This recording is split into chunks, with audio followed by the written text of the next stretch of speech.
most important thing that everybody's talking about. In my view, that's a crime. So I really congratulate you for being here tonight because our country depends on an informed electorate, correct? And how else do we find out but getting off the couch, leaving Dancing with the Stars behind? Well, I know it's not on tonight, or otherwise I would see that. And putting, with something as important as an election in our great city, in our great state, in our great country, on top of the priority list. So thank you for that. We're going to do, my name is Shelley Blanchard. I know so many of you in the room. I didn't even bother to say that. I'm going to be the moderator tonight along with my great friend Diane Rogers, who is the CEO of the Chamber of Commerce. And what we're hoping for tonight is a really great high-level civic conversation about what's important in our city and in our park district. So that's the goal for tonight. And when you're done tonight, we hope you go home with a better idea of what's before us when you go to the ballot box in a few weeks. Or some of you are probably getting ready to vote absentee, I imagine, in a few days, correct? So anyway, thank you for being part of it. The other thank you is to all these wonderful people who have decided to put themselves up in front of you and be judged. That takes a lot of guts, You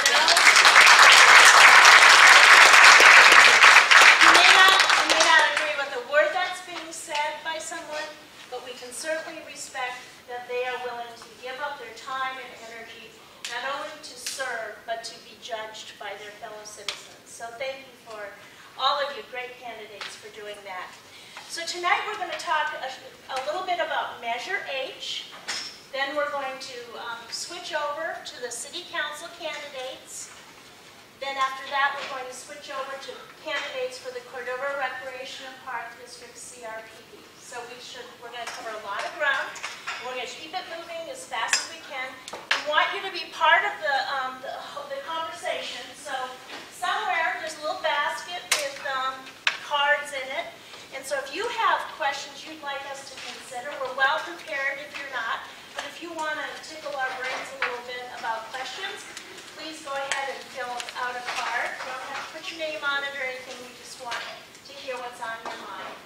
And then Diane and I will move you through the whole thing, and hopefully when we're all done, you will feel like you've been educated tonight. So tonight we're going to start with Measure H.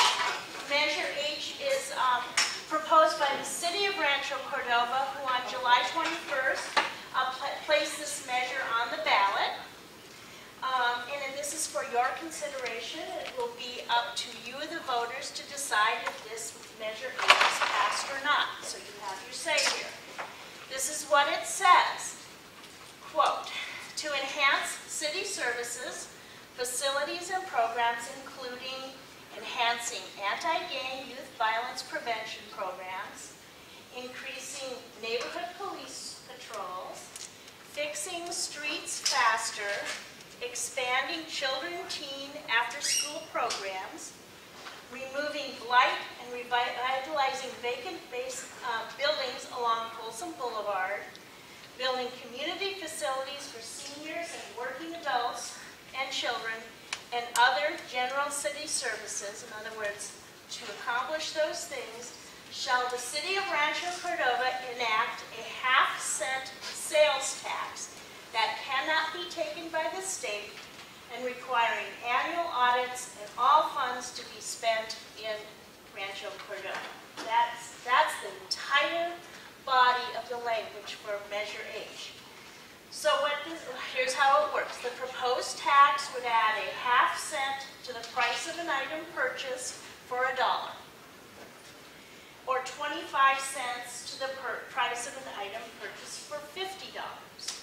The tax would provide over $5 million for the city per year, significantly increasing the city's ability to address community priorities.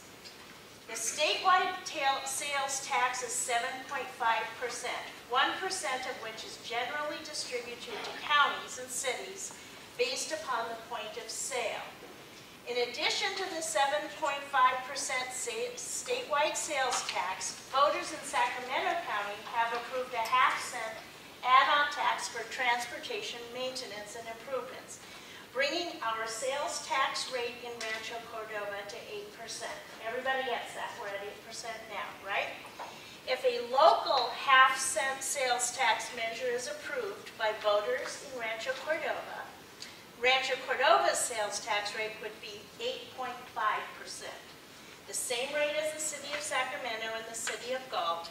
The other cities in Sacramento will be still at 8%. So that's it in a nutshell. So we have two sides to this argument on Measure H. And we're going to call on Bob McGarvey, who is speaking for the proponents of Measure H. Bob, you've got 5 minutes to make your pitch. I can't think of anything else to say. You covered it all. We'll make something. Well, I think you covered pretty much what you're going to be able to do with it. There's something that wasn't covered. Two things, actually. How many of you have ever heard of something called revenue neutrality?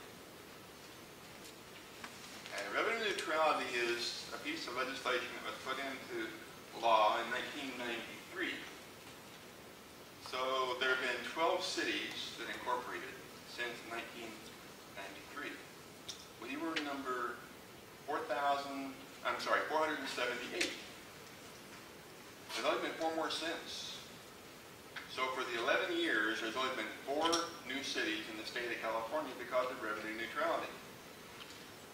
In the 2013-2014 budget, we had to pay the county $2.5 million out of our budget to pay revenue neutrality. That's a lot of money. Can you imagine what we could do if we didn't have to pay $7.5 million? I can think of some streets that have been done a long time ago. I can think of some police that would be there that we didn't have the money for. I can think about everything she talked about that we're going to be doing with Measure H. The other thing that wasn't mentioned was the redevelopment agency was canceled by the state. So the money that we used to clean up Stagger Inn, you've heard of Stagger Inn? Well, that's money that we used then to get rid of Stagger Inn. Well, we don't have that money anymore. So what we're looking for with this Measure H on this half-cent sales tax is to get some of the money to kind of protect ourselves, because every year for the next 14 years, we're going to continue paying revenue neutrality. The total amount of money we're going to pay after 25 years, when we're done, is just over $200 million that the citizens of Rancho Cordova paid to vote in 2002. So we have our city. You've seen what we've been able to do. I know what the streets would look like if we weren't a city. Folsom wouldn't have changed. We'd have the same stores, we'd have the same huge billboards, we'd have the same streets, and the neighborhoods wouldn't have anything been done like that, because I know it was done in the past by the county. So Measure H is to protect us on this increasing measure every year, revenue neutrality, not just to $7.5 million. It's going to go up to 7 3/4, then be up to 8, and then it's going to go up. That's why we're going to be paying so much when it's done. $201 million. So that's why we're asking for everyone to think about all the things we were talking about with the enhance the city services, facilities, increase the streets better, police, things go on and on. But those two things, I think, are some of the things that we're going to have to think about very seriously. And I think this half-cent sales tax, it sounds like a lot, but if you look at if you spend $100, you're already going to spend $108 because you're paying at 8%. So if you buy something for $100, you're paying $108. The half-cent sales tax means you'll be paying $108.50. If you buy a car, it'll make a difference. But even with that, I'm not sure there are too many people here going to be buying a car. Your regular amount of money that people spend when they come to Rancho Cordova to buy things they're going to be paying that half-cent sales tax also, and that's going to stay in the city. That's something that the state can't take from us. So that's mainly what it is. We're asking to have the voters vote, and I'm one of them. I'm going to pay for it just like you are. We're going to ask the voters to improve the city and at the same time protect us from the money that we have to pay the county every year on revenue neutrality and replace in different ways we can the redevelopment agency, which was wiped away by the state. So, anyone have any questions? Well, can't do that at this point. We're Okay. going to stop. I should have told you, Marie up here, you probably saw her giving you a flag. Oh, okay. So you're just about at your 5-minute Okay. mark, so we're good. I hear bing, bing, bing, the magic number. So we're going to give the opponents a chance, and then we'll ask a question, okay? So Steve, yeah, we're going to get you started here, Steve. Everyone, Up here, sir. so I'm Steve Vincent, and I live here in Rancho Cordova, raising my family, trying to raise my 2 small children to learn right and wrong. I'm not running for office. I don't have a business stake in this tax. It's just, an interest for me. I guess this thing's warming up. Yep. So here I took a shot off Google Street View, and it's a shot of Folsom Boulevard, where you can see what they're talking about in this tax to improve. And so there's a fellow here riding a skateboard to work. If you ran into him at night, it might be a little scary. His name's Joe Hooligan. And you see some businesses here on the right. And so with tax, let's see what we got. We got improved streets. That's great. Who doesn't like that? And some trees planted. And you got a shiny new police car. I noticed Rancho Cordova already has some pretty new shiny police cars, so that's great. Who wouldn't want that?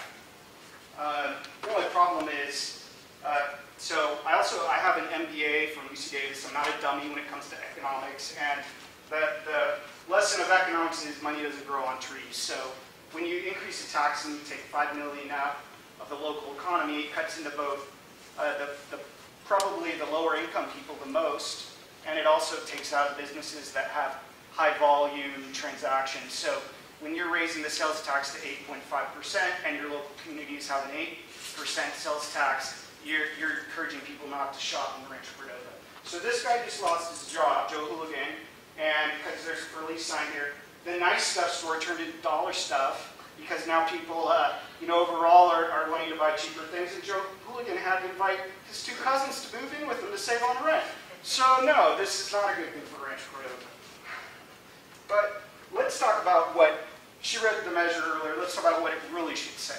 This is the honest measure H. Shall Rancho Cordova increase the sales tax by 0.5% into the general fund indefinitely? Because that's exactly what it is. It's nothing more. There's nothing behind it that will cause an audit or cause it to be spent on those things that are being promised.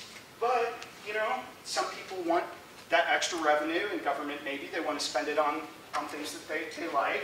So what would you do? That's not very sexy right there. So what do you want to do if you want to get people to vote for it? What I would do is I would hire some consultants to do a survey and find out what would people vote for? How could we word this thing, make it sexier?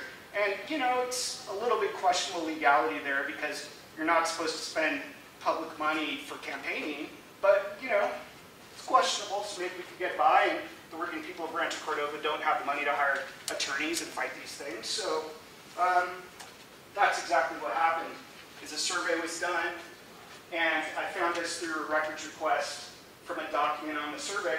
The little side note there I've highlighted and blown up. Question was asked to determine what priorities would increase support for a ballot measure for a half-cent sales tax. This survey was done earlier in the year, and guess what? The top items on there are exactly what is on the measure. So that survey was done as a marketing tool to word this thing to get people to vote for it. That's exactly what happened. And the dishonest things here, requiring annual audits, not true. If you gave your teenager an allowance, do you call it an audit because you count out $100 a month? That's not an audit. There's no audit on how it's spent. So that's not true. being spent in Rancho Cordova, not true. 6.4 million was given to a bowling alley developer last year, and that company is not in Rancho Cordova, so it doesn't have to be spent in Rancho Cordova. And all those top things are straight out of the survey, so no, that's not honest. So I'm just here to congratulate the City Council, the government, of getting this, because it will pass. I have no doubt it will, because it's the way it's worded, and so the tax is done. So congratulations. That's my message. Thank you.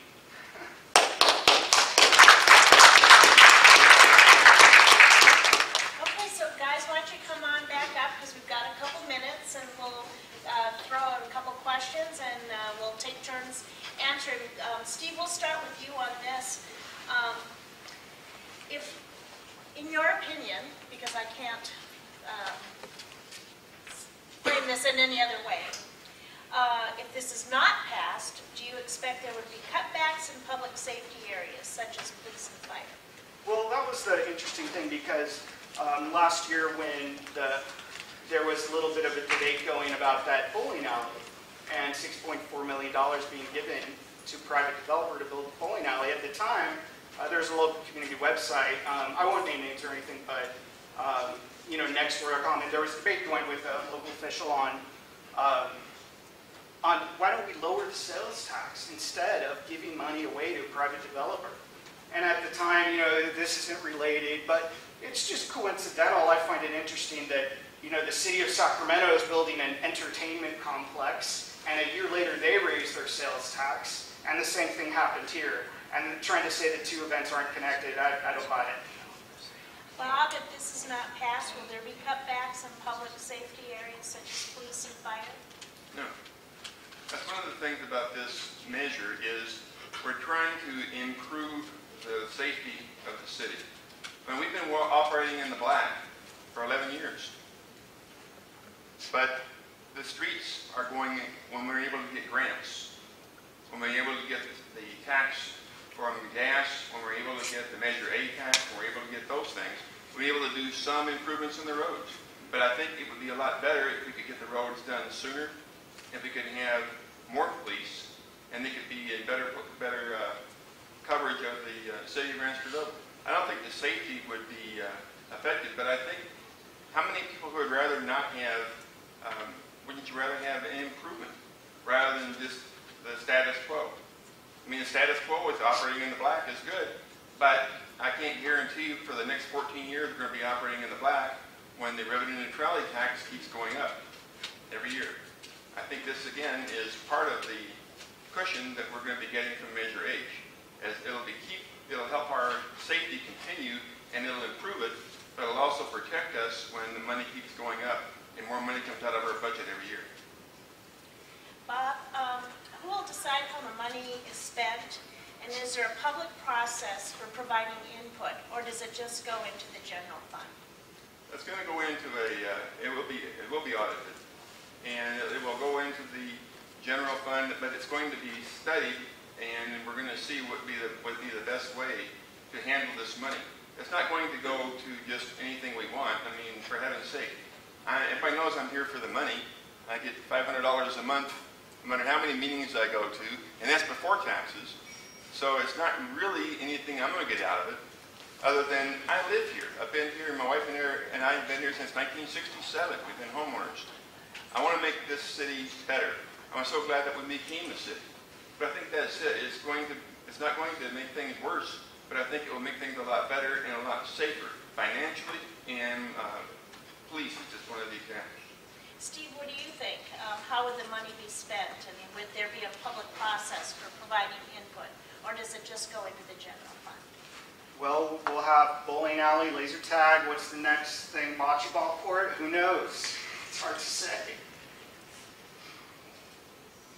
Steve, apparently this measure does not have a sunset on it.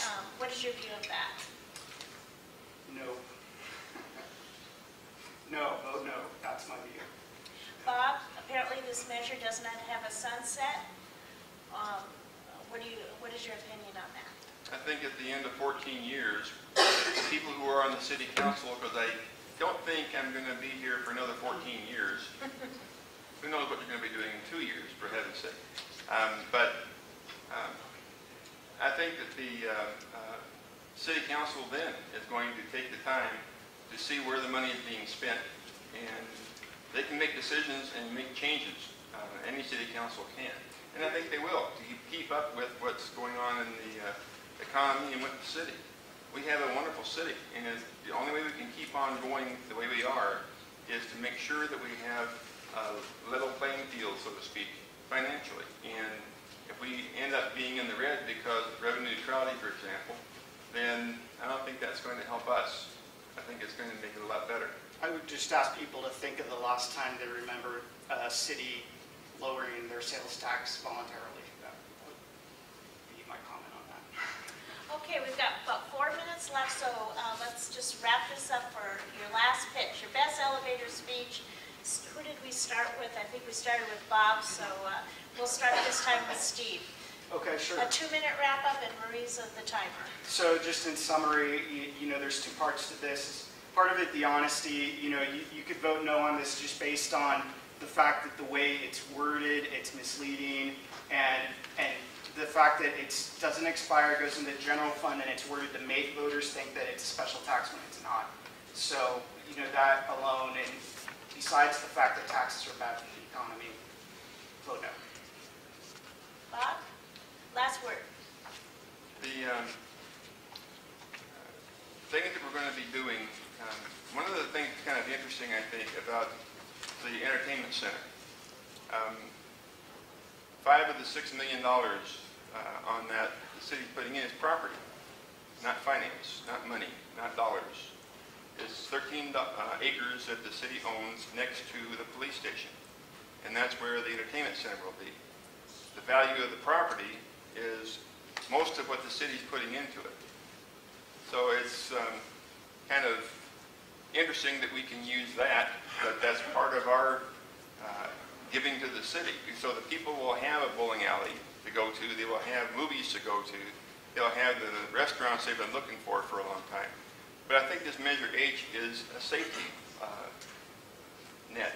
It's going, and that's the way I see it. Is like I said, my wife and I and family have been here since 1967, and I'm going to spend the money in the stores and whenever I can. I mean, I'm not going to spend the money in the Macy's here in Rancho Cordova because we don't have one. I go where we need to go. But everything that I can spend here, I do. And the fact that there's going to be a half-cent sales tax on it, I can leave and go to Sacramento, but I'll spend more than half-cent sales tax on gas just getting there. So to me, it seems kind of a safety net. That's the way I see this measure. It's going to be something that's going to be better for the citizens and better for me, better for my family. Okay, great. Well, thanks for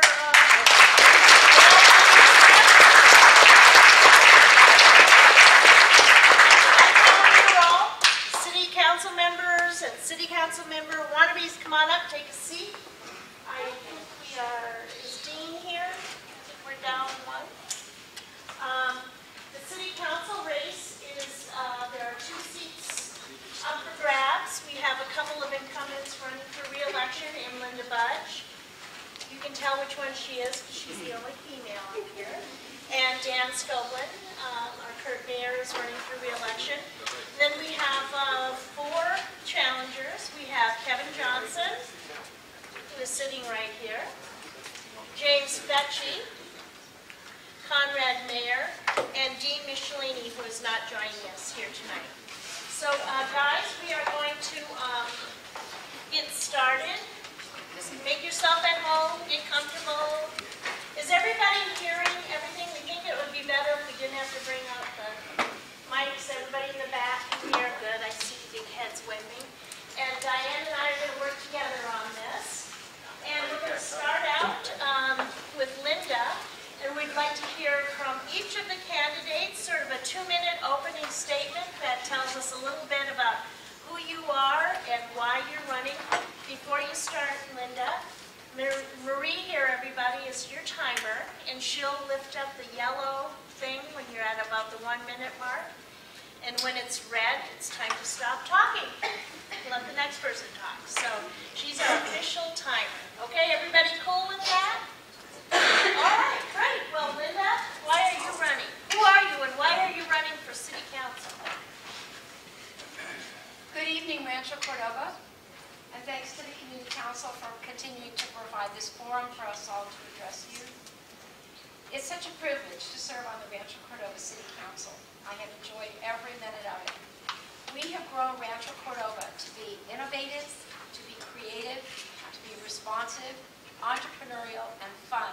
And that's why this year we are inviting everyone to have a fresh take on Rancho Cordova. Because as Bob said, it's not the same place it was in 2002. Rancho Cordova is a wonderful hometown. Look at the number of people here tonight who have lived here a long time and who do know each other. It's a place where you can know people when you go into the grocery stores. And we're all working to continue to keep it that way. We have challenges. Public safety is the #1 issue of any government. And we are using every resource that we have available to us to keep Rancho Cordova a safe place to live. We'll continue to keep our budget balanced, but we will also continue to spend the money that we have in wise ways that will take care of the stewardship of the taxpayer dollars and make sure that we get the services and supplies that we need. Our new city manager is a participant. He is a collaborator, and he is as focused on economic development as the city council has always been. Do you know that we have issued 247 business licenses this year? And we can all think of the things that have come to join us in Rancho Cordova, including the things like Smart and Final Express that just opened this past week. We continue to be a very diverse city. There are 84 languages spoken at Cordova High. But that diversity is also among that business community. Because if I were to read you the list of some of those 247 businesses, we have a job for everybody, whether they are a computer expert or the CEO of a company, or whether they... Goes fast. Sorry. Did you give me 1 minute? I did. Oh well, whatever. Go ahead, James. Good evening. Yes, I want to thank everybody for having me here today. It's a pure blessing to be able to sit in front of you and share my insights and a little bit about who I am. Again, my name is James Feeching. I'm a veteran of the Air Force. I'm a father of 5, member of the LDS Church, and I love liberty and freedom. I hold a bachelor's degree in the liberal arts with emphases in organizational leadership and history, and I've taken a special passion in my life of studying the Constitution. More recently, trying to get into the state constitution, but there's a lot of words in that one. Tonight you're going to hear some clear distinguishing differences between myself and the other candidates. One of the big ones is that I'm a defender of the Constitution, our inalienable rights, and I'm going to put first things first in the city. Some of the things I feel that need to be done here in Rancho Cordova, for starters, I think that the video surveillance cameras along Folsom Boulevard need to be deactivated, and we need to restore our 4th and 9th Amendment constitutional right. God gave us those rights, I want them back. I refuse to let 6 years of my Air Force service that's caused me some current disabilities to be in vain so few business people can deprive us of private property rights resulting from malum prohibitum municipal codes that need to be repealed. Rancho Cordova needs not only just a balanced budget, but it needs a fair budget. I'd like for anybody to tell the folks out in Anatolia, Cavala Ranch, and Sunridge that we have a fair budget. For those that aren't aware, they pay about $270 more a year for property taxes for law enforcement services that they're not currently receiving out there. We deserve a councilman that respects the 8th Amendment and will not abandon the American Revolution only to find us for brown grass in our front yard.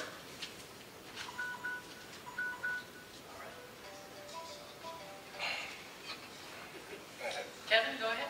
Hi. If the rest of you guys could turn your phones off, that would probably be really awesome right now. Thank you. Ready? I'm going to start. Good evening, evening. My name is Kevin Johnson. Not the Kevin Johnson, but I am Kevin Johnson. I'm a 43-year-old male. I have one child deceased, and I have 2 stepchildren that I raised from age 0. Unlike my other candidates, you see I don't have a notepad, and I don't have a pad. Because I live Rancho. I am Rancho, and I choose not to go back to the mayor because I love Rancho with all my heart. I have roots here. My son is buried here. I can go on and complain about the good things and the bad things. I want to be involved with the city. I want to help the city grow. We do have some issues. My main issue is the enforcement authority to our safety. I see some things with the police department. I question issues, and I'm not gonna sugarcoat it. It's been racial. It's been violent. It's been selective. It's been tardiness. I've seen all kinds of things.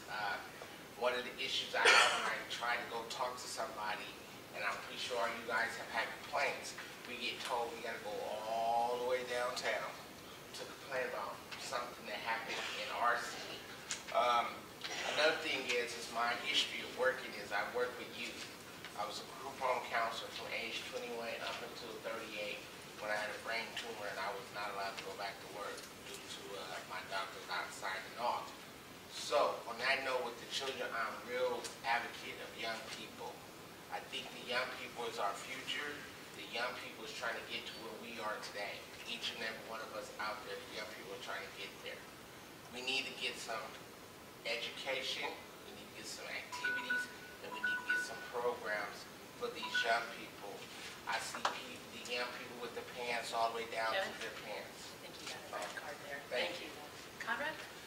Good evening. My name is Conrad Mayer, and unfortunately I only have 2 minutes to share who I am and how much I love Rancho Cordova. I've lived here equally as long as Councilmember McGarvey of 47 years, I believe, and 47 proud years is also. I've been serving in this community since I've been in 3rd grade. It's kind of what my story starts out as. I've lived in 6 different areas or 6 different neighborhoods, and I'm still in contact with all of those friends in each one of those neighborhoods within our city. I'm a graduate of Cordova High School, and I currently work as the in-house suspension mentor, not officer, because these kids need more mentors and more people supporting them rather than more people telling them that they're doing wrong. They are the key to our future, and I chose to be involved versus sitting on the outside. I'm a product of the village that it takes to raise a child, and I think it's a great recipe, and I continue to use it. I've served on many organizations, boards. I've led in many capacities. I've spent countless hours in the trenches, and almost every one of the things that our citizens have said have been a major concern of theirs.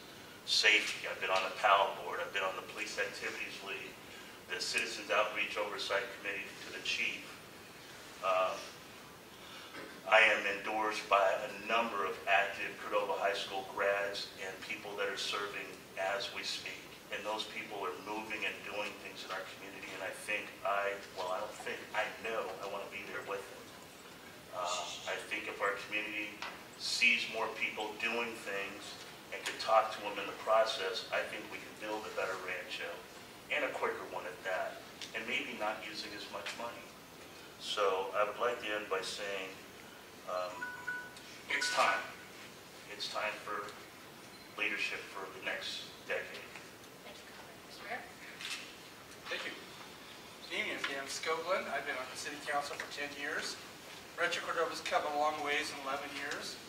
And despite the challenging economy, we've maintained vital police services, repaired and repaved roads, balanced the city budget every year. Our hard work has cleaned up some of the problem areas in Rancho Cordova, and cleared way for a new junior college and a new family entertainment center eventually. No wonder 75% of the residents feel Rancho Cordova is on the right track. But to keep moving forward, we need experienced principled leadership and a commitment to listen to the community and we need to listen to the community a lot. I will focus on keeping the city lean, efficient, while expanding neighborhood watch to improve safety and keeping fees and costs low so business can create jobs. My hard work is the endorsement of all my colleagues on the city council, along with County Sheriff Scott Jones and Assemblymember Ken Cooley. I'm honored to have the privilege to serve every day as your council member. I'm asking you for your support and your vote to continue working hard to make Rancho Cordova even better. If you want to learn more about my campaign, please visit my website, www.scoglencitycouncil.com.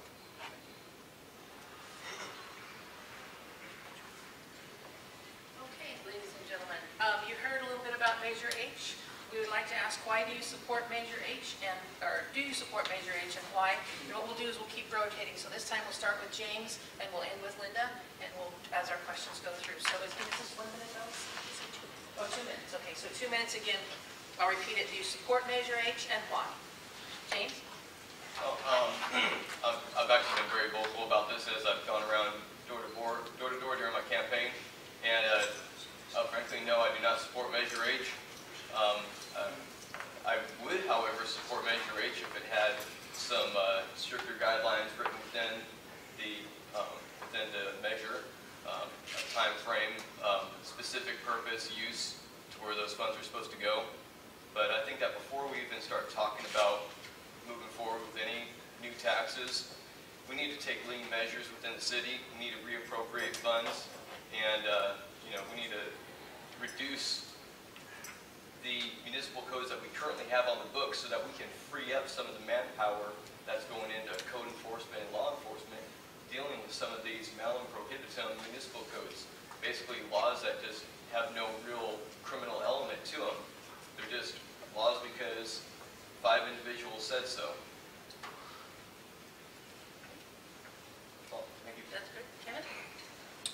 Measure H. Well, from what I hear briefly, I disagree with it right now, and only because I heard the young man say that, or the older man, but the young man with the nice white hair, he said that it's to make it better. My concern is, what are we doing now? What have we accomplished now with the money we have now? In the 16 years that I've been in Rancho, I have not seen that build a sidewalk next to the railroad track. I have not seen a new building put up for kids or any youth or anything.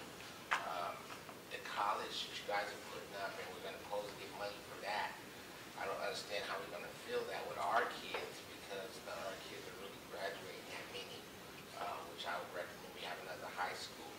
So at this point in time, I don't think Measure H is a good idea until we can get a set council and we can discuss it more.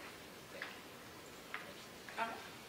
Well, I'm going to start off by saying I sat on the bond oversight committee for the school district, and I've seen some challenges with approvals of bonds and the expenditures, and I've been told that we're working on that. So I would like to, and I will support this, because I have to trust the city.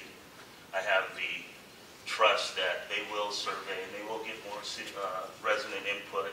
It's already been said that we need more businesses, and it's been said that we don't have the redevelopment money and the monies to incentivize people to possibly come into this community. So I'm hoping with future conversations that we can be a little bit more specific. We can have that pot of money that incentivizes businesses that we choose to have come to our community, so that we can stop the people from Anatolia and Cavallo Ranch from going out the back door, traveling along Grant Line, and ending up in our neighboring city doing shopping and spending tax dollars that could be here.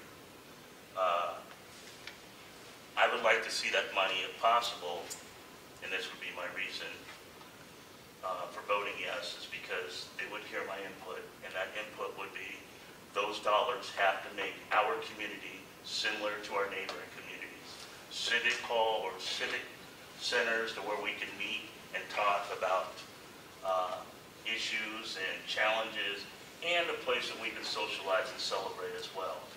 So our neighboring cities have civic centers, and they have a lot of other amenities that I think we can kind of focus on and maybe lead to come to Rancho Cordova so it can deliver the goods that it promised or that we set sail as a city determined to do. Thank you very much. Good time. Mr. Mayor? Thank you. This is one subject that I disagree with my colleagues on. I feel that Measure H is, first of all, staff-driven by the staff of the city of Rancho Cordova. I think it started in the previous administration, city manager's administration. I don't think that we need a tax increase. First of all, we're not near insolvency. We're not running out of money. I did some research on the possibility, there was a possibility that the County of Sacramento was going to have a 1/2 cent sales increase this coming ballot, but they stopped short of it. Sacramento Fire was going to assess everybody a parcel assessment, but they stopped short of it. Why would we go and tax our people if we don't need the money? It was vague as far as what it was going to support. Took 4/5 of a vote. I did not vote for it. So, and I don't think we do. Why should we go and put 1/2 cent on there and be more expensive than Folsom and other areas? And I can tell you also that being on the board being on the board for the sanitation district, the county is being required to redo the sanitation sewer plant, state mandated, and your sewer bills are about $25 a month now. For the next 6 years, they're going to go up drastically, probably to maybe $60 per month by 2020. So there, and who knows, the county might, in 2 years, want to put another measure on, and the Metro Fire might want to put another assessment on you. It's just something we do not need at this point in time. And if it doesn't pass, we don't lose anything. We don't lose these services or anything. So that's why I do not support it. I could encourage you to speak up just a little bit. It's kind of hard to hear the back. So thank you. So this time I'll watch you. My evolution, excuse me, my thought process on this evolved because when the idea first came up and I thought, this is probably not a good time yet to ask people to tax themselves. But then there were surveys taken and people came up with a list of things. It started with our biannual survey, and they expressed a clear desire for things that they wanted to have. And so then following up on that, then there were other surveys taken, and people said that they would like to have other services, but they would like to kind of pay as you go, and that they would support a sales tax. So my personal philosophy is that we should never be afraid to ask the voters what they think. What I like about this, it is all Rancho Cordova's money. I'm extremely tired of having our money stolen by the state. That's not appropriate. The money will stay in Rancho Cordova, and I do agree that there needs to be a Citizens Oversight Committee, just as Conrad has served on with the Park District. And in addition, if you make a major purchase in a different jurisdiction, that money still comes back to Rancho Cordova because of the particular type of tax this is. So there is not the leakage that people think there might be. It is a very small amount of money. Our business community in general supports this tax. And again, we shouldn't be afraid to ask people what they think. If people decide to vote for this in November, then they will have made a statement that they do want to pay as you go. They do want to have some money for a more disposable income in essence for the city. But if they choose not to vote for it, then they will have made that statement also, and that's okay. As has been said, we can get along without it, but this gives us an opportunity to do more of what you all said you wanted in the surveys that were taken.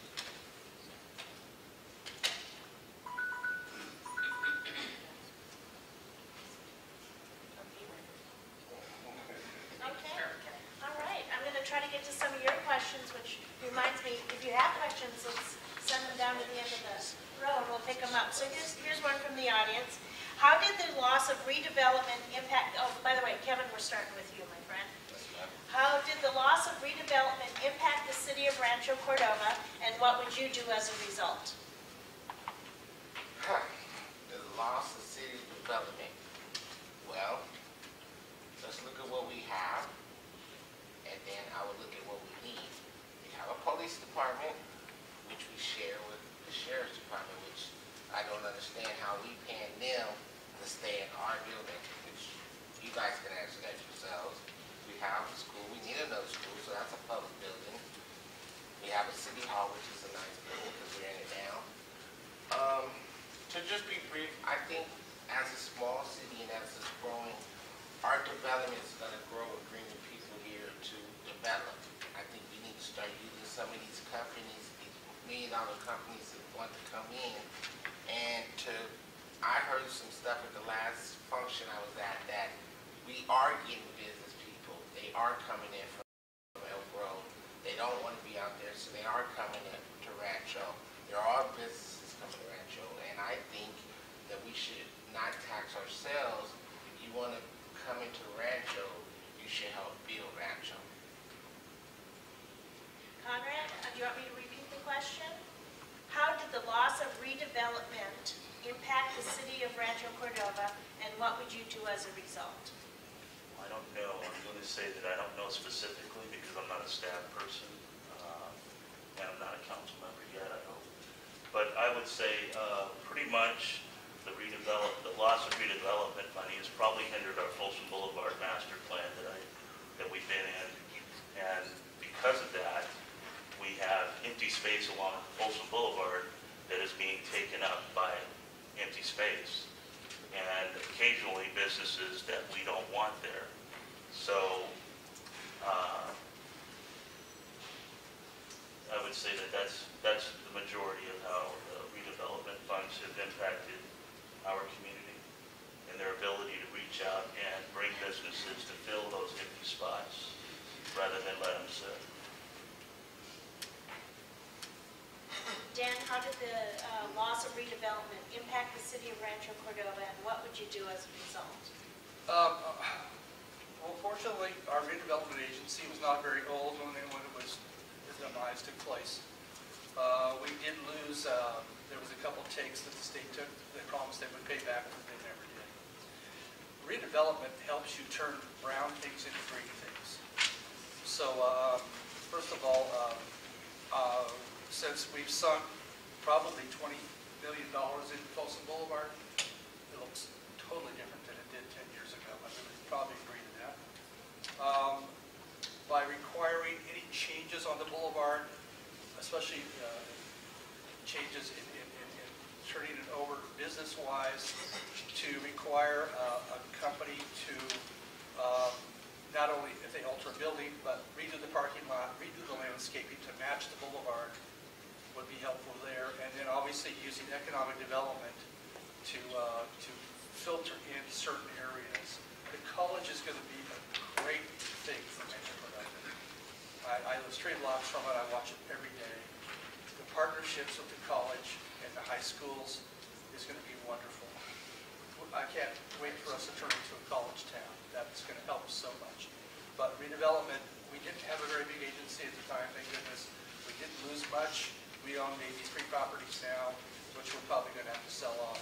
But to be honest with you, we need to basically just watch what turns over on Folsom Boulevard and in certain areas, and basically make sure that they upgrade to at least the level of the boulevard or the area that they're redeveloping in. Linda, how did the loss of redevelopment impact the city, and what would you do as a result? Losing redevelopment really did hurt. We didn't have mermaid bars or some of the things that have been built around the state with redevelopment agencies and redevelopment dollars. We were not busy giving private land or private money to developers for their use, where the city didn't get anything back. So the absolute worst example was the fact that our frontage across the street from light rail where it's supposed to be was the absolute poster child for why the state of California should not end redevelopment. That's exactly what you're looking for. An educational institution right across the street from public transportation. But we lost the ability to move that project along, and it took us many years longer than we would ever have had to if the governor had not eliminated redevelopment. So right now, one of the points of Measure H is the fact that we do need alternates. So even before, when we thought that redevelopment probably had a good chance of going away, we started looking at alternative funding sources. There have been times when people proposed to us that we should play host to the old Capitals tennis team, or we should play host to some other sports venue or something like that that would bring revenue, bring tax dollars into Rancho Cordova, bring property dollars in, because remember, because of revenue neutrality, we don't get all our property taxes. So we do not have all the money that we normally would have had to do things to renovate and regenerate our city. So we're looking at economic development corporations. We're looking at some of the other different kinds of financing sources that other cities like Roseville have used to remodel their old downtown and their old downtown. So we are taking steps to replace those money. James? How did the loss of redevelopment impact the city? And what would you do as a result? Well, first let's look at what government's job and responsibility is, okay?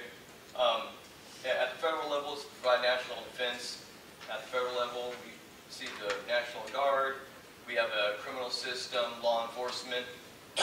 By losing city development in Rancho Cordova, all this was the governor placing a check on our responsibilities at the local level of government. And while the 10th Amendment of the Constitution affords us a little bit of flexibility to allow us to do some things that normally maybe the federal government may not be able to do, all this did was take away that responsibility. Now, what does this allow us to do? It allows the free market to step up and take responsibility and to do their own investigations for development and to better the city that way that they would see best, and with their money and their personal investment, not with any of our tax dollars.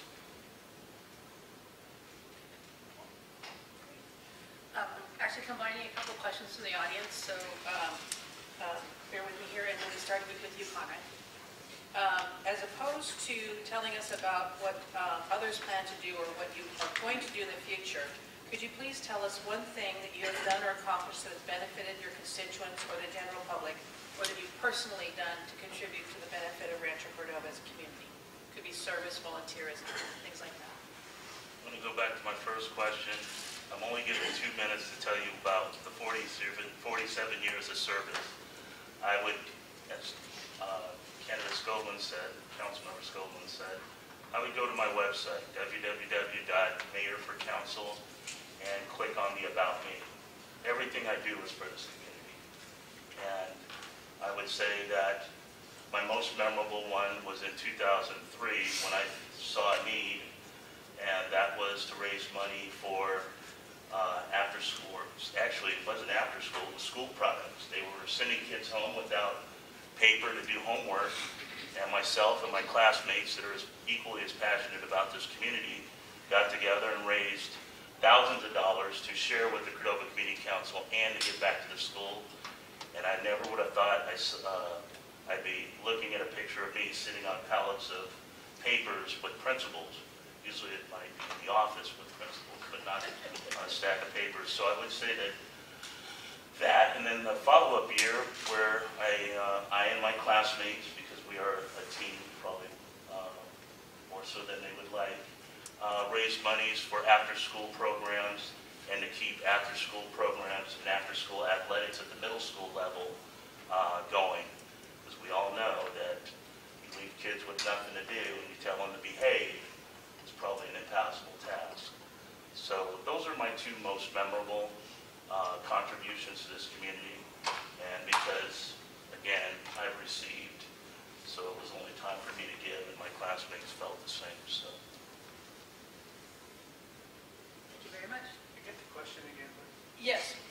telling us about what you plan to do or your opponents are doing wrong, could you tell us what you have personally done to contribute to the Rancho Cordova community and or something that's benefited the community? Well, like my fellow Rotarian here, 30 plus years of contributions to this community. I think when I was the chairman of the Christmas Basket Project for about 8 years of Rotary, where we were able to feed 200 plus families in one day with 2 weeks worth of food.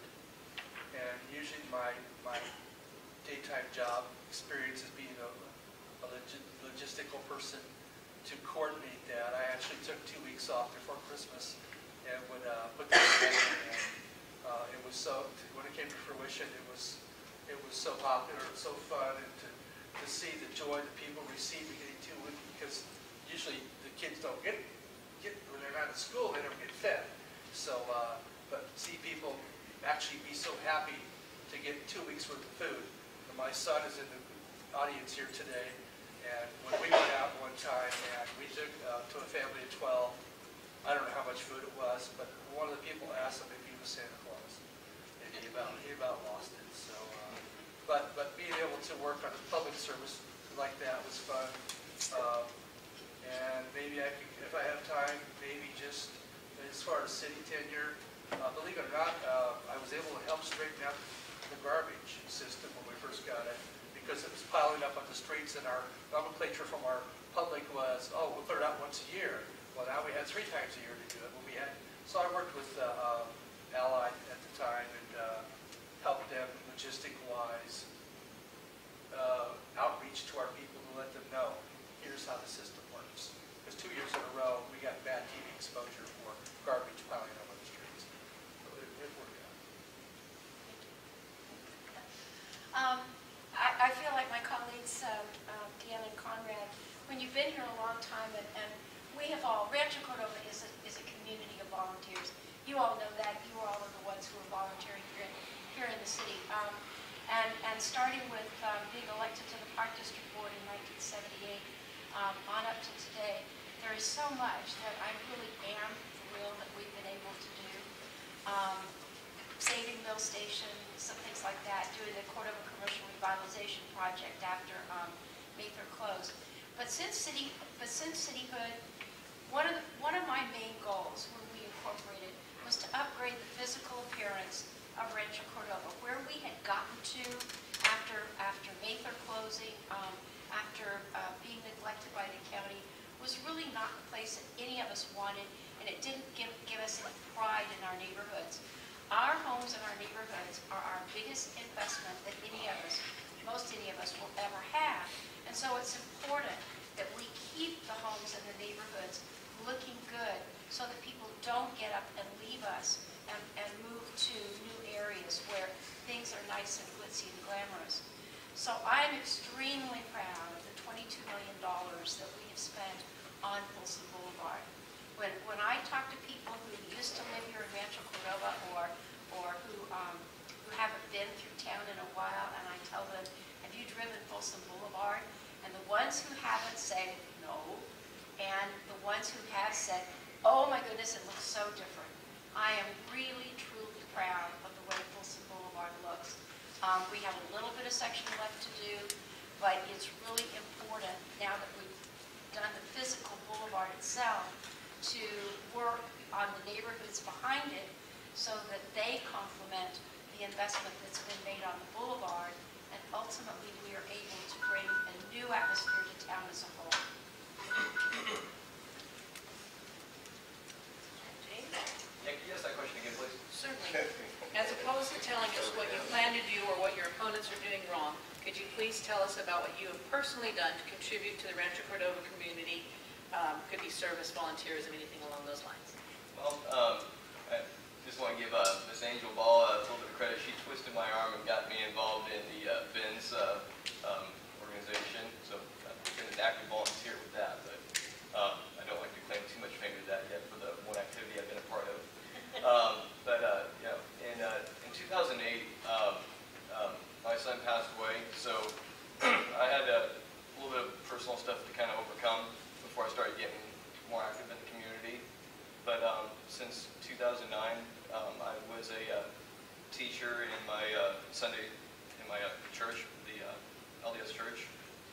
teaching youth and helping them learn the scriptures. And like I said, it's really been a blessing to reach out to the young children and share with them my insight and whatnot.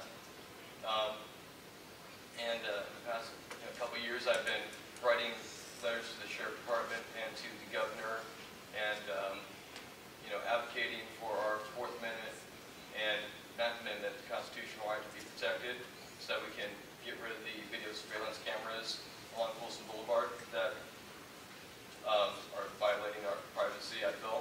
And I've also been advocating so that the Sacramento Sheriff Department does not use the Stingray cell phone data collecting device within our city. Now, I've not heard any results from that or anything as far as it's going to stop now. There's a lot of secrecy behind it. But I am looking out for our constitutional rights in that regard currently. Wow. It's hard to follow some of you professionals up here, because I could sort of understand the question is what you've done personally, and I didn't get that from some of you guys. But what I've done personally is I maintain my own status and try to stay out of trouble, because like I said, I am out there with the public. I've seen the police do things. I make myself visible to let the police know I'm watching you. I know what they're doing. I've done it so much, they put something on their computer, so every time they see me, they call me by name. I've also helped my church, which is the Way of Life Church located on Folsom Boulevard. I helped them when they rebuilt it there next to Mama Pizza. I'm real close with my pastor when we talk, and we use some of my skills as me being a counselor for years since I was 21. I try to help the neighborhood. I adopted this family, and there was an older lady that she had a big house, and I convinced her to take the family in. So I'm always talking to the community. I'm always talking to people. I'm always shaking hands. So I'm just trying to be a perfect citizen as much as I possibly can. And that's what I'm doing for Rancho, being a good citizen. Okay, Conrad is first on this one. That'll be Dan. Oh, Dan, Dan, sorry. Good thing I have Diane here. Would everyone agree with that? Thank God. I said, would you keep track of that? I said, I will. Okay, Rancho Cordova schools remain problematic with lagging test scores. We all know families who move before their kids get to Cordova High School. Understanding that the city doesn't run the schools, what can the city do to address this problem? On a monthly basis, the city meets with a 2x2 with 2 electeds from the school district, 2 electeds from the city council, to discuss issues and discuss scores and things like that too. I think it's possibility of partnering better with them, possibly test scores mean a lot to people that want to relocate to a certain area.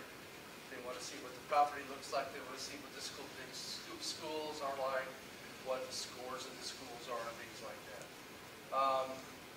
Rancho Cordova has,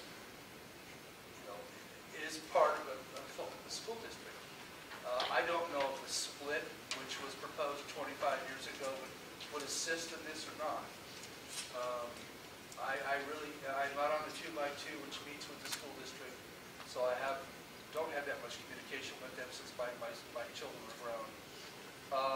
I can only say that I would rather see the possibility of maybe youth being more present around us, possibility of having or creating a council, a youth council that reports to the mayor, possibly.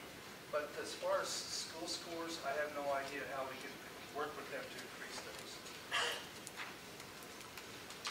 Linda, want me to repeat it? No. Okay, good. What to do about the schools really is a tough question because, Conrad is working there every day and he's doing his level best. Our school district has really exemplary scores as a whole. They have better scores than the Oak Grove School District. But when you break Rancho Cordova out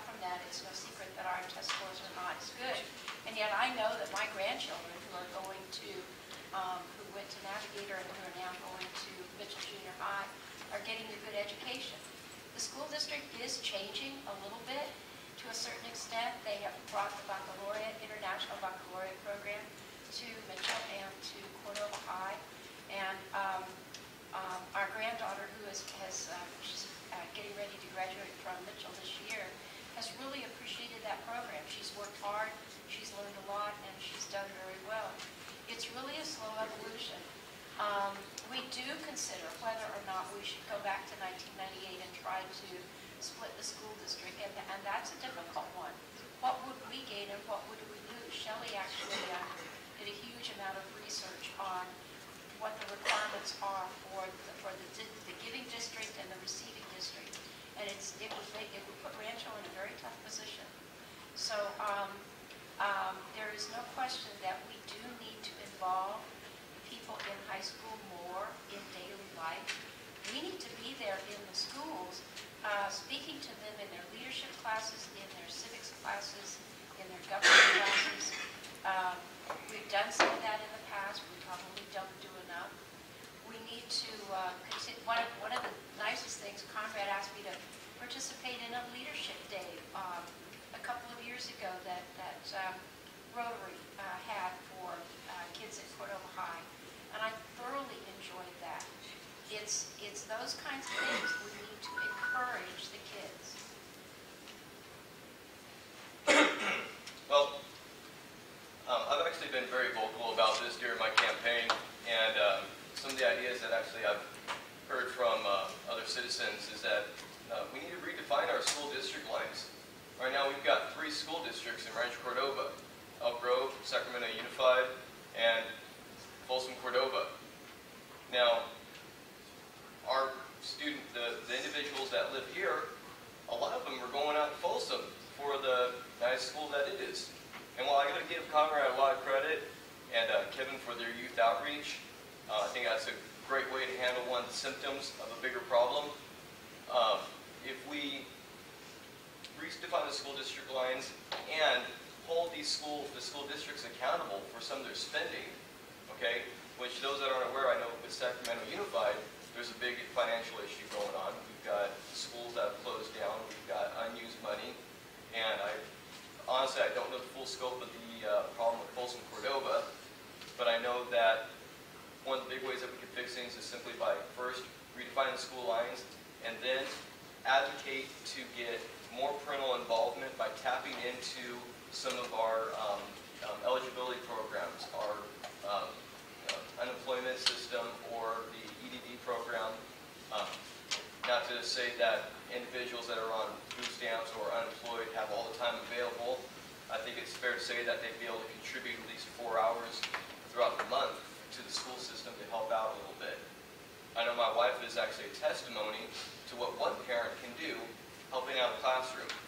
Just imagine if we were to reach out to all the parents in the schools that are a little bit more available than those that are working full-time. If we had that, I'm pretty sure our students would be performing a lot better. And it would create a lot more accountability within the schools by having parents there firsthand knowing what's going on. Yep. Oh, I like this topic. Okay, the issue with the school, and from watching from a distance, is we need another high school, and we need a mixture. It's like a gumbo.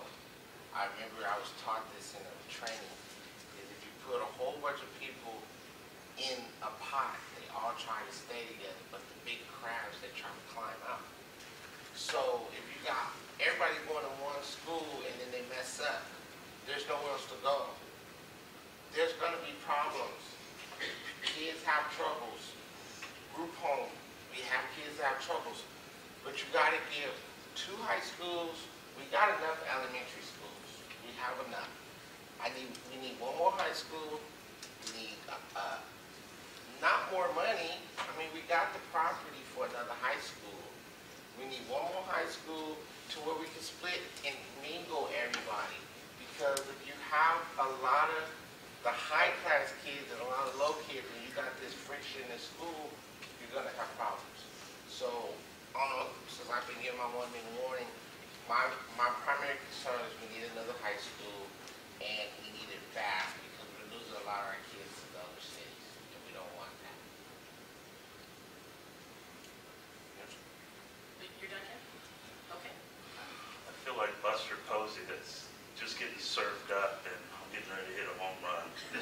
actually my topic of expertise. We have known that this has been a problem for a while in our schools, and I think in kids in general, because all of these communities have schools and they have kids. And there's no school that's without problems that are related to kids. I go back in my mechanical way of thinking to when it was good, when I was going to school. I remember all of you being involved in my life, supporting me. When my parents left home, I tried to have a party. All of you were telling my folks. So you were all a product of that village. And I think kids do not have that support. They want to know right and wrong. And I'd have to say that I'm willing to put my 13s right where they need them to be put so that they can get and do the things that they need to do. And someone mentioned earlier, report to the mayor, having the school district report to the mayor. They do, me. And I have influenced a lot of kids, and I'm proud to say that some of them I've mentored have had the confidence to tell me it's now time for me to leave. But I think we need to listen to them. They're telling us stuff. There's just not a whole lot of us listening.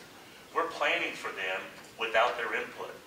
And to me, that's like a crap game, a crapshoot, and you're just taking your chances. But if you develop a relationship with these kids and ask them what they need to succeed, they will tell you. And you will become an instant friend, and they will change and develop the way that you see them developing. And oftentimes I tell kids, when they ask, why are you here?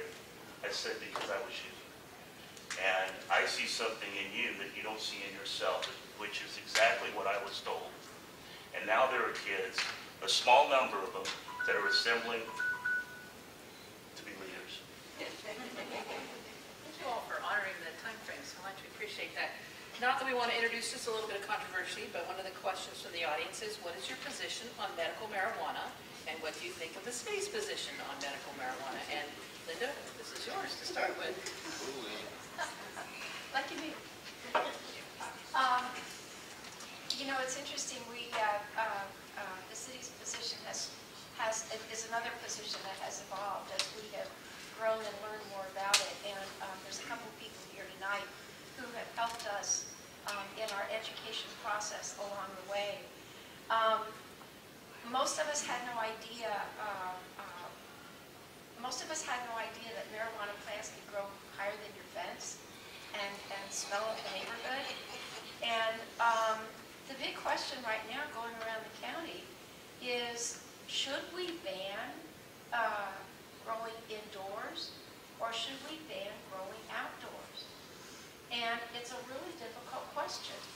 We are trying very hard to adhere to the Medical Marijuana Act at the state and be compassionate, but at the same time make sure that your right to do that does not create an infringement upon other people's rights. You have the responsibility to smoke your marijuana or to grow it in a responsible manner. And the question really comes down to, do you put it outside where maybe everybody knows it and it impacts on your neighbors, or do you put it inside where it has a great potential to damage your house? And that's a very difficult question. So the jury's out. It really is one that we are still considering at the city. I have felt for a very long time, and I appreciate the fact that our sheriff is not pursuing people who are smoking for their own purposes. Our sheriff's department, our city police have a lot better things to do than to go out and pursue people. You read about this around the United States, or you watch cops and somebody got busted for carrying their abs. We don't need to be doing that. James, before you start, I just want to point out we have a little less than 10 minutes, so if you have any more questions or need cards, please do let me know. I apologize for interrupting, but James. Well, first I'll just say that, whether you're using medical marijuana or marijuana in general for personal use or medical use, drug use in general I feel is a medical issue, not a legal issue, okay? And as Councilmember Budget said, that law enforcement isn't getting on people for, growing marijuana. Well, that's great because it's the state already has a law that protects us against that sort of thing, contrary to what the federal government has to say. But, if that's the case, then what we need to do is advocate for federal changes to the legislation so that we're not getting hounded by the federal government or pushing into enforcing laws that we may not want to enforce ourselves currently. Now, I've actually spoken up with the city council regarding this, and I think this kind of shows a little bit of a inconsistency with the current council members. Many moons ago, we had a ban on the medical marijuana dispensaries. Well, but yet that was after California voted in favor of it. So this kind of leans more towards, other issues in itself. But the reasoning behind these bans on the medical marijuana dispensaries here were because of the fear of crime or, the possibility of crime because of it. We don't create laws because they might violate, or because individuals might violate other laws. We need to have laws in place that are just for the crimes themselves. Now, with medical marijuana, hey, let's get it in here.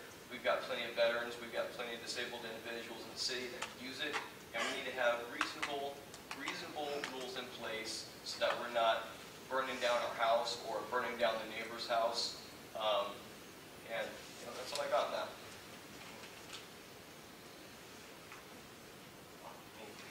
Okay, my turn. Legally marijuana. Why did I know that was a fantastic subject? Once again, I'm on both sides of the track. I'm not sitting up here with $1 million house, and so I see this every day in the neighborhood. And I look at it. I walked up on 3 youngsters the other day smoking. I was like, they're not supposed to be doing that. I know none of y'all got a card. Then I had a manager today get approached by a tenant, and they was arguing. The first thing the tenant said was, I see you smoking marijuana. Then I was like, oh Lord, here we go. So that's funny this was brought up. On a simple note, it's legal. I can't change the laws by myself. I don't have a personal opinion on it. I have other issues that I have to deal with.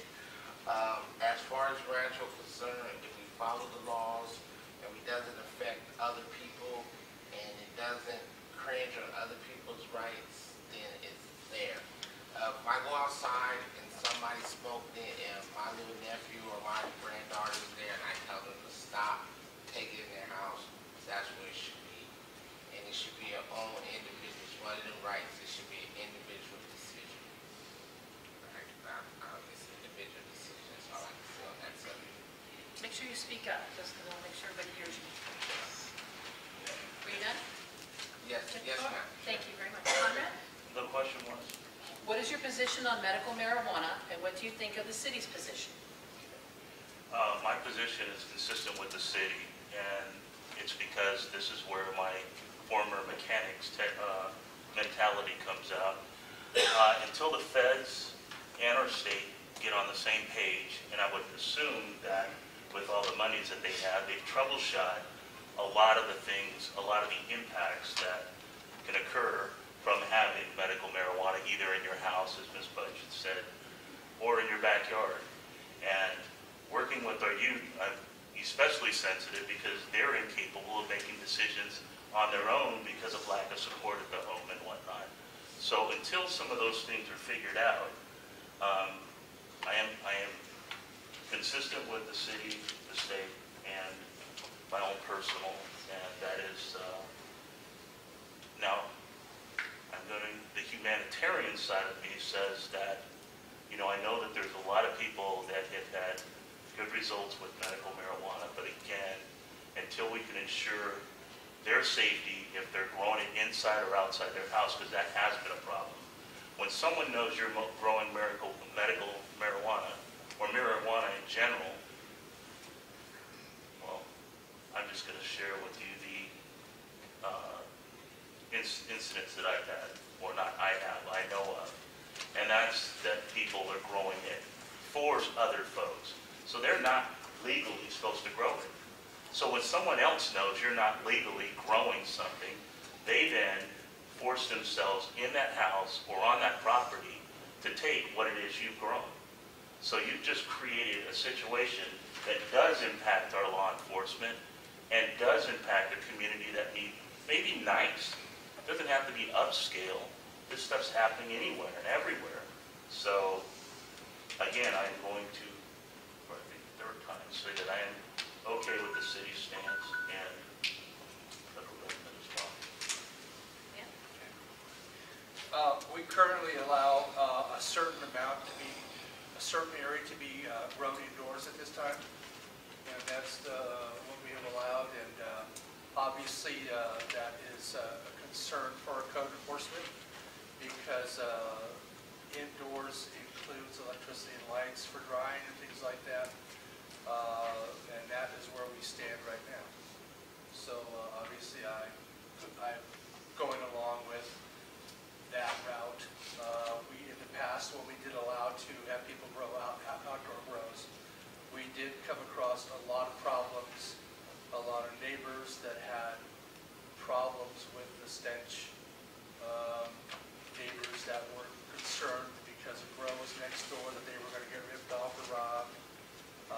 It did not help to have outdoor grows in certain areas, and it caused a lot of problems. So we currently allow a certain amount to be grown indoors at this time. Okay, well, the clock on the wall says we're almost out of time, so we're going to wrap it up. So two minutes each to wrap up. James, we're going to start with you, and then we'll give us your best pitch. Thank you. Well, this November 4th, or if you're voting beforehand by mail, it's time for choosing. Okay, you get to choose between 1 or either 2 and 6. And it's not about left or right, Democrat or Republican, endorsement and spirits, or the lack thereof. It's about choosing whether you want to restore liberty and implement sustainable models of government, or surrender to this misleading group of experienced candidates so they can return favors, add unenforceable municipal codes, and create additional creative ways to circumvent the Constitution and pick your pockets. We've seen some recent growth in Rancho Cordova, and I think that's just awesome. But we need to do far better, and we need to be paying. We need to bring better paying jobs back to the city that are going to sustain the service industry jobs that we've been just advancing in. And also, no company that comes here, nothing that we build, say, vote on, will really matter or be worth a penny if we lose the liberties that we have. Because, I gotta say, this is America. And in Rancho Cordova, it's the last place. This right here is our last stand. It's our last place for freedom on earth. There's nowhere else to go. It's time to draw the lines in the sand and put a stop to some of the insane, excessive municipal codes that are just dragging down our code enforcement and law enforcement's time and just wasting all our tax dollars. Now, like I said, you get to vote for 2 candidates. I just need one of your votes. And with your support, I will relight that sacred torch of liberty and bring our city forward. My name is James Spicci, and I'm here to put first things first. Wow. Kevin Johnson. That name speaks for itself. I would like to be you guys' Kevin Johnson. I am not a politician. I am a group home counselor that I can make a difference. When you're a counselor of any kind, you make a difference. I've been Rancho. I'm not leaving Rancho. The police is not running me out of Rancho, and the staff here is not running me out of Rancho. I feel I have the fight and the will and the ability. And another thing I have is I have the ability to learn. I want to learn what each one of you guys want me to do. I'm going to knock on doors this week. I'm going to knock on doors even when I'm sitting in this chair and hopefully when I'm sitting in that other office. Because the council is for the people. It's not to read off of paper what you want us to say. It's not for us to repeat what other people say or evade the questions or the answers. I'm telling you what I feel and where I started from. I've been at the bottom and I want to work my way to the top, not to the top of the political life, but the top of Rancho life. Because I'm 43 years old, I'm not guaranteed to live tomorrow with my brain tumor, but I know I want to live here with a fight, and I want to fight for Rancho, and I want to fight for you. Thank you. Well, with the few minutes I have left in this evening, and I want to thank you guys for all being here. I didn't think the turnout would be as great as it is, so I thank you for that. But everything in Rancho is great. And November 4th, I hope to get your vote to make it a better place, to be the leader that's going to stand up and share some tough messages with our schools, with our parents, with our community. And I'm going to continue to do it with our kids. Yes, there are kids. Again, we're the village that's going to be raising them. And one of the things that will be one of the first acts is looking back and seeing what was good in this community and recreating it somehow, some way. Looking at our services, police department in particular.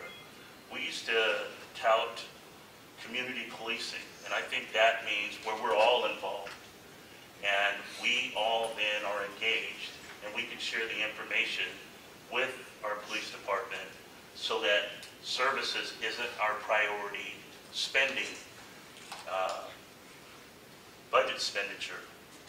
I want to work hard, I want to get on the phone, and I will get on the phone as other council members and other communities have done to bring businesses, to set the table for city staff to bring these businesses here to our community. I want to be the next community that has a rock star club in our community, such as Roseville with Sammy Hagar and Folsom with Toby Keith. Having a city without nightlife, I don't know how you can call yourself a city, but we do, and don't take that as a knock. I love Rancho Cordova, and I'm just going to be honest, with or without me at the helm, we are going to be better, because I'm not going anywhere, and they will continue to hear me. Thank you. Rancho Cordova, like many communities across the country, is working diligently to meet and exceed the needs of citizens by maintaining public services, providing public safety. In addition to meeting these basic needs, Rancho Cordova must work diligently to foster opportunities for businesses and individuals to thrive through our support of education, public health, and economic development. During the next 4 years, I intend to dedicate myself to advancing those ideas that will help Rancho Cordova to become and grow and become a beacon city. To ensure that Rancho Cordova maintains its prominence locally, statewide, and nationally, we must commit ourselves to the following initiatives. Reinvest in our youth. They're our future. Reinvest in our neighborhoods. They're our future. Support business development. Work towards a cleaner and safer environment. I appreciate your support, and I appreciate your vote. Thank you. When I first went into business for myself in 1981 as an urban planner, my title was planning facilitator, and that's what I've been doing for the entire time. My job on the city council is to help our city staff facilitate the growth and development of Rancho Cordova, to work on the social health, to work on the economic health, to work on the physical health of Rancho Cordova. And I can tell you as an elected official here, I'm really very proud of the progress that we've made in the last almost 12 years now. I would encourage you to visit my website at www.electedlindabudge.com, which is unique. I mean, we now have a website. And there's more information there about the different kinds of things that we've been doing, the things that are important to me, and some of the videos that I've been doing about different topics that are important to Rancho Cordova. As elected officials, we work on a huge variety of issues. We don't get to be just a one-issue person, and we have to be able to focus on all aspects of our community. At the same time, unfortunately, One single day can bring 10 or 12 different things that are good ideas or things that we need to work on. And as your city leader, I will continue to do that. As a city leader, it is my job to work with my colleagues to find and support the innovation and the creativity that makes Rancho Cordova a great place to live. I would appreciate your support again in November, or whenever you vote by mail. And with your help, we will all continue to work to make Rancho Cordova the best place that we can think of that we want to call our hometown.